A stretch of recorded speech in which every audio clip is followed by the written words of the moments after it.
ஒரே வார்த்தையில சொல்லணும்னா இயேசு. பைபிளையே ஒரே வார்த்தையில சுருக்கி சொல்லணும்னா இயேசு.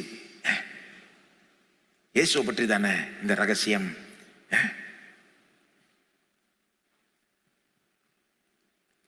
உங்கள் சிலர் ரொம்ப படிச்சிருக்கீங்க, தேவனுடைய ரகசியத்தை புரிந்து கொண்டீர்கள். உங்களில் சிலர் ரொம்ப படிக்கல, ஆனாலும் தேவனுடைய ரகசியத்தை நீங்க புரிஞ்சுக்கிட்டீங்க.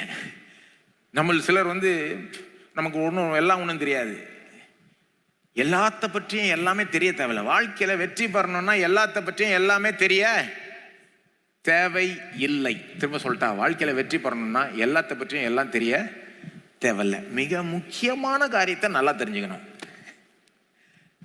அது என்னது? அது மிக முக்கியமான காரியம்.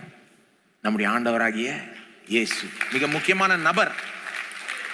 அவரை நல்லா தெரிஞ்சுக்கிட்டா அவர் மூலமா மற்றது எல்லாத்தையும் கற்றுக்கொள்ளலாம். உம்முடைய வெளிச்சத்தில் வெளிச்சத்தை கண்டேன்.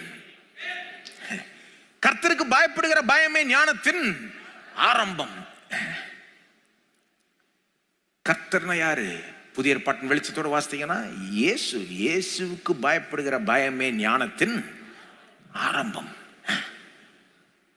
அப்போ நீங்க இயேசு அறிஞ்சுக்கிட்டீங்களா? தெரிஞ்சுக்கிட்டீங்களா?